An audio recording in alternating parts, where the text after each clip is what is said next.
राम मंदिर के बाद मथुरा, काशी एवं सनातन को आगे बढ़ाने के लिए तथा देश में रामराज्य की स्थापना करने के लिए सनातन वैदिक रामराज्य परिषद ने बीड़ा उठाया है। सनातन वैदिक रामराज्य परिषद के अध्यक्ष अजय कुमार मिश्र ने एक संकल्प लिया है, जिसमें वह भारत देश में रामराज्य जैसी प्रणाली की स्थापना के लिए प्रयासरत हैं। आइए उनसे जानते हैं कि वह रामराज्य की कल्पना में भारत देश का चित्रण किस प्रकार से करते हैं। नमस्कार, मेरा नाम है नमन अग्रवाल और इस वक्त मैं बैठा हूं वैदिक रामराज परिषद के कार्यालय में। हमारे साथ मौजूद हैं अध्यक्ष अजय मिश्र जी और संस्था के सभी सदस्य भी मौजूद हैं। उनसे जानते हैं इस वक्त सनातन की जो लहर दौड़ रही है उस पर इनका क्या कुछ कहना है। मैं अजय कुमार मिश्र हूं। मैं चिकित्सा पेशे से चिकित्सा व्यवसायी और मैं गृहस्थ हूं, हमने अपने जीवन के 50 वर्ष पूरे होने के बाद वानप्रस्थ आश्रम में जब हमने प्रवेश किया तो राजनीति के माध्यम से समाज सेवा करने का हमने निर्णय किया है। सर, जैसे आपने रामराज की कल्पना करी कि देश में रामराज जैसे राम मंदिर बना है, उसी हिसाब से रामराज भी वापस देश में होना चाहिए। पहले मैं थोड़ा सा अपना परिचय और दे दूं कि मैं कानपुर विश्वविद्यालय से समाजशास्त्र, राजनीति शास्त्र और अर्थशास्त्र से स्नातक हूं और हमें भारत के सभी महान सद्गुरुओं का कृपा पात्र हूं मैं, जिसमें से स्वामी निश्चलानंद जी महाराज, स्वामी रामभद्राचार्य जी महाराज, चित्रकूट के रामायणी कुटी के महाराज राम हृदय दास जी, त्रिलोकीनाथ जी महाराज, इस तरीके से तमाम संतों का ईश्वर की कृपा से मुझे आशीर्वाद प्राप्त है।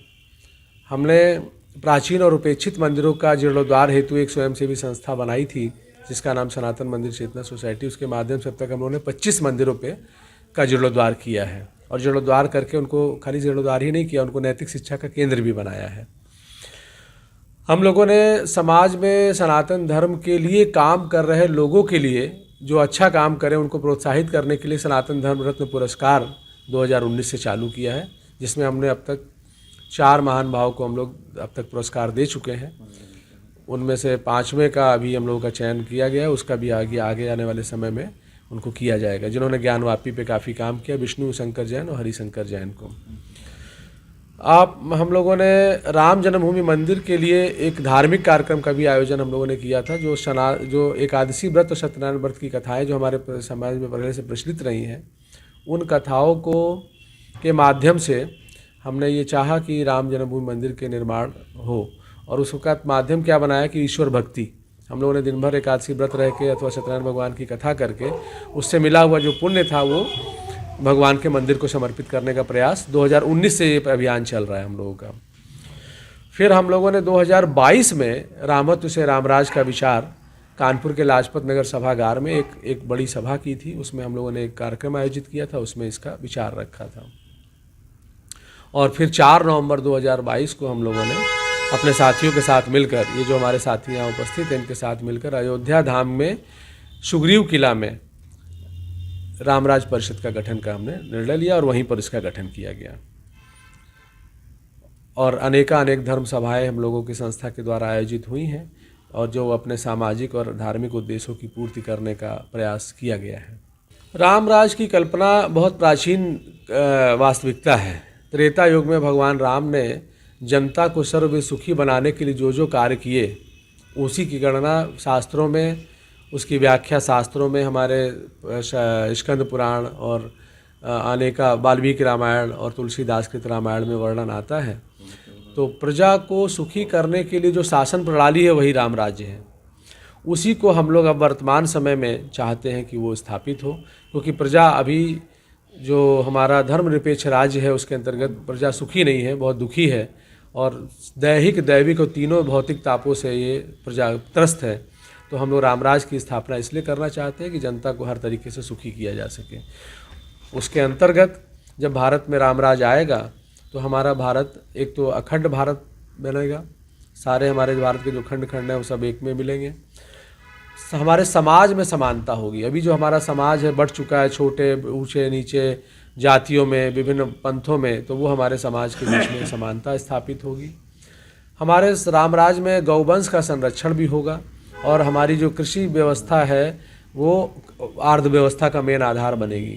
तो कृषि आधारित अर्थव्यवस्था हम प्रधान राष्ट्र बनाएंगे और राम राज्य में जो वर्तमान जाति व्यवस्था है उस जाति व्यवस्था की जगह पर वैदिक धर्म, वैदिक वर्ण एवं आश्रम की व्यवस्था स्थापित करेंगे। एवं संयुक्त परिवार की व्यवस्था पुनः स्थापित होगी, जिससे सभी लोग सुखी हो सकेंगे। राम राज्य में वेद मार्ग पर सब लोग चलें। अब उसके लिए गुरुकुलों की स्थापना भी की जाएगी। राम राज्य में सभी व्यक्ति अभय, प्रसन्न, सुंदर और निरोगी होंगे। राम राज्य में सभी नैतिकता का पालन करेंगे और नैतिक शिक्षा की उचित व्यवस्था सभी विद्यालयों में की जाएगी। आज इसके अभाव में आप देख रहे होंगे कि आए दिन हमारे समाज में स्त्रियों के प्रति और बच्चों के प्रति अपराध बढ़ते चले जा रहे हैं। तो जब हम नैतिक शिक्षा का केंद्र का रूप में स्कूलों को में पाठ्यक्रम में डालेंगे और उनको ठीक से कड़ाई से उनका पालन करेंगे, उनको बच्चों को सिखाया जाएगा, तो हमारे समाज में जो नारियों के खिलाफ और जो बच्चों के खिलाफ जो अपराध हो रहे हैं उनको रोका जा सकेगा। और रामराज में सभी नागरिक उदार, सत्य, दया, दान और पुण्यात्मा होंगे तथा सर्वधर्म का पालन करने वाले होंगे। हर व्यक्ति अपने अपने धर्म का पालन करेगा। कलयुग के समान कोई दूसरा युग इस संसार में नहीं है। भगवान राम के निर्मल गुणों का इस कलयुग में पालन करके मनुष्य भवसागर को पार हो जाता है। एक चीज़ और रामराज में हम लोग करने वाले हैं कि सभी पुरुष एक पत्नी व्रती होंगे, एक ही पत्नी का पालन करेंगे और सभी स्त्रियां स्वधर्म का पालन करने वाली और पतिव्रता होंगी। जो आज हमारे समाज में चारित्रिक गिरावट आती जा रही है उस पर हमारा विशेष जोर रहेगा। तो हम सब राम के चरित्र को जीवन में धारण करके रामराज की स्थापना करना चाहते हैं। सर, मेरा एक सवाल है कि आज का जो समय देखा जा रहा है उसके हिसाब से रामराज की आपका जो संकल्प लेके चल रहे हैं वो किस हद तक मुमकिन है? मुमकिन, देखिए, भगवान की कृपा से आपने एक दोहा सुना होगा जिसमें आता है कि पंग चढ़ई गिरिवर बदन और मूक होई बाचाल। तो भगवान की कृपा से जो मूक है, जो गूंगा है, वो बोलने लगता है। उनकी कृपा से लंगड़ा आसमान पे और पहाड़ों पे चढ़ जाता है। तो उसी तरीके से हम भगवान श्री राम के चरित्र का आश्रय लेकर उनकी भक्ति करके और अपने अंदर उनके गुणों को आत्मसात करेंगे, फिर हम समाज में उसका प्रचार करेंगे। इसके माध्यम से हम रामराज स्थापित करने में इस कलयुग में भी सफल होंगे, हमको ये विश्वास है। सनातन अर्थात जो शुरू से है, अभी वर्तमान में भी है और आगे भी रहेगा। तो सनातन को आज परिभाषित करने के लिए किसी भी हमें इसकी आवश्यकता नहीं है विशेषण की। सनातन हमारा यही है कि आदि से अभी वर्तमान में और आगे तक हमेशा रहेगा। तो सनातन की लहर राम मंदिर बनने के साथ साथ में एकदम से उभार पे है और हमारा सनातन आगे और बढ़ेगा, ये हमारा विचार है। सर, जैसे राम मंदिर बनने के बाद अब चर्चा चल रही है कि काशी का ज्ञानवापी का भी हो, मथुरा भी हो, उस पर क्या कहेंगे? काशी और मथुरा तो हमारे है ही, उस तो आप जब साक्ष्य पुरातात्विक देखेंगे तो आपको पता चल जाएगा। काबा में भी हमारे ही भगवान हैं, मक्का में भी हमारे ही हैं। वहाँ के भी जब आपको आकलन वहाँ पे पुरातत्व का किया जाएगा तो आपको पता चलेगा कि काबा में भी हमारे ही बाबा हैं। मैं ब्रजेंद्र, मैं इस संस्था से विगत 3 साल से जुड़ा हुआ हूँ और मेरा ये सौभाग्य रहा है कि मैं अजय भाई साहब के साथ रहा और इस संस्था से जुड़ने के बाद कुछ लगा कि संस्कारों में परिवर्तन हो रहा है और समाज के प्रति, ईश्वर के प्रति एक प्यारा सा अनुराग पैदा हो रहा है। उस अनुराग से अपने आप एक सुख और शांति लगता है जीवन में बढ़ती चली जा रही है। इसके बाद जब भाई साहब से बात हुई और हम लोग अयोध्या में नवंबर 2022 में गए थे, तब एक विचार आया कि क्यों ना इस विचार को, जिससे जो इतना सुखद है, लोगों में इतना सुख का स्रोत है, प्रेरणा दे रहा है, क्यों ना और लोगों में फैलाया जाए और इस विचार को और दूसरे लोगों तक पहुंचाएं और ज़्यादा से ज़्यादा लोगों को जोड़ें, जिससे कि आजकल जो वैमनस्य फैल रहा है समाज में और बहुत सारी कुरीतियाँ आ रही हैं, बहुत सारा ज्ञान है जो हमारे वेदों में, हमारे किताबों में, हमारे गुरुओं ने जो रास्ते बताए हैं उनमें ऑलरेडी फैला हुआ है, लेकिन उसको न ध्यान देके हम लोग आपसी विग्रहों में लगे हुए हैं। मैं अशोक गुप्ता चाणक्य और सनातन मंदिर चेतना समिति व सनातन वैदिक रामराज परिषद दोनों का मैं सक्रिय सदस्य हूँ और लंबे समय से भैया के साथ मिलकर जो जीर्णशीर्ण मंदिर हैं उनके जीर्णोद्धार में और रामराज्य की जो परिकल्पना है उसको साकार करने के लिए हम लोग मिलजुल कर कार्य कर रहे हैं और अनवरत रूप से ये कार्य जो है चल रहा है। सर, सवाल ये है कि आज की डेट में जैसे आप रामराज की कल्पना संकल्प लेके चल रहे हैं, अब आज के जो चल रहा है उसमें भगवान राम के ऊपर ही लोग सवाल कर देते हैं, तो उसको लेकर क्या कहेंगे? उसके हिसाब से आप कैसे आप देखिए, सोचते हैं कि राम राज्य की स्थापना पॉसिबल है? देखिए, एक साहित्यकार होने के नाते मैं इतना निश्चित रूप से कह सकता हूँ कि भगवान श्री राम का चरित्र है वो सिर्फ एक काव्य नहीं है, महाकाव्य है। भगवान श्री राम के चरित्र का अगर हम अनुसरण करेंगे तो निश्चित रूप से जो सामाजिक बुराइयां हैं, चाहे ऊंच नीच का भेदभाव हो, चाहे आपका जो है जाति भेद हो, चाहे धर्म के बारे में भ्रामक स्थितियां हों, जो कि निजी स्वार्थवश लोग जो है धर्म और जातियों की परिभाषाओं को अपने हिसाब से समझाते रहते हैं, वे खंडित करते रहते हैं, तो भगवान श्री राम के चरित्र से लोगों को जोड़ के और जो उनका व्यवहार था, जो आचरण था, उस आचरण को समाज में पहुंचा के निश्चित रूप से समाज का हम लोग भला कर सकते हैं। और ये प्रयास, आप कुछ बताएंगे अपनी संस्था के बारे में? संस्था के बारे में यही बताना चाहेंगे कि संस्था हमारी लगभग 25 पुराने जीर्णशीर्ण मंदिरों का जीर्णोद्धार का कार्य संस्था के द्वारा किया गया है, भगवान श्री राम की कृपा से, ईश्वर कृपा से। और साथ ही एक मन में विचार आया कि भगवान श्री राम के भव्य मंदिर का निर्माण और प्राण प्रतिष्ठा तो हो गई, एक मन में विचार आया कि क्यों ना एक रामराज्य जैसी शासन प्रणाली भी हो और उसको लागू किया जाए। देखिए, हर काम को करने में थोड़ा समय लगता है, ये विचार है।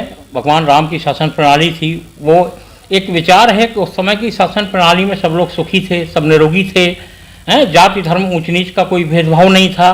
तो उस विचार को लेके हम लोगों के मन में आया कि लोगों को किस तरह जोड़ा जाए कि वो स्थितियाँ, जो भ्रामक स्थितियाँ धर्म के बारे में फैली हुई हैं, जो भ्रामक स्थितियाँ जाति और वर्ण व्यवस्था के बारे में फैली हुई हैं, उन भ्रामक स्थितियों को लोगों को उबार कर, जो विद्वान व्यक्ति हैं, जो अच्छे लोग हैं, और हर घर में चूँकि इकाई घर होती है, इकाई परिवार होता है, इकाई हमारे बच्चे होते हैं, तो बच्चों में जब हम भगवान श्री राम के चरित्र या जो उनके भगवान श्री राम के क्रियाकलाप या चरित्र या शासन करने की प्रणाली को अगर हम घर से प्रारंभ करते हैं, घर में हम बच्चों को भगवान श्री राम के चरित्र का अनुसरण करवाते हैं, तो निश्चित रूप से हमारे घर की जो इकाई है वो धीरे धीरे घर से मोहल्ले तक आएगी, मोहल्ले से नगर तक आएगी, नगर से देश तक आएगी, और देश से विदेश तक आएगी, और पूरा विश्व हमारा जो है वसुधैव कुटुंबकम की भावना जो हमारे मूल में है, सनातन के मूल में है, उस भावना तक हम लोग पहुँचना चाहते हैं। मंदिर का जो ये हम लोगों ने संकल्प लिया, वो सबसे पहले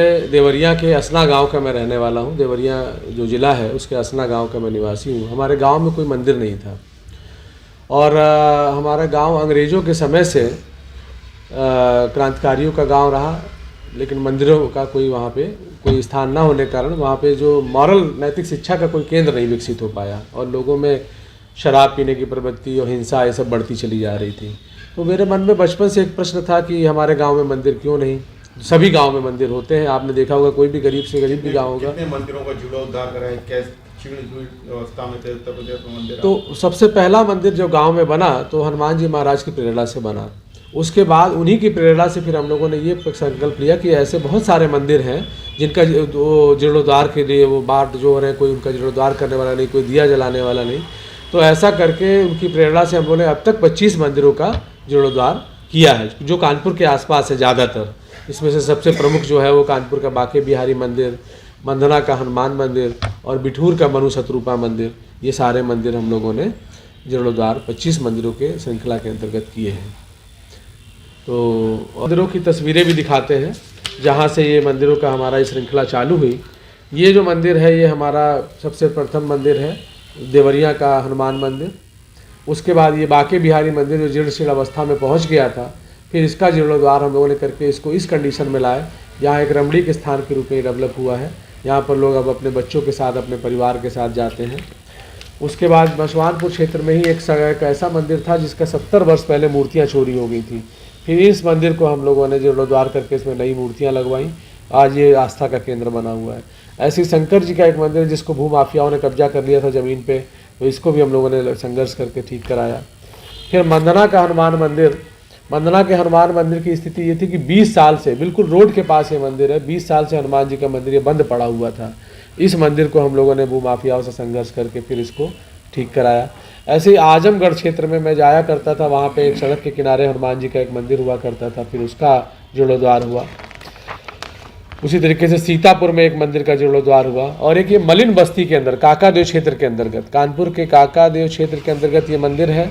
अभी भी कभी भी आप लोग जाके देख सकते हैं, बिल्कुल पास में है।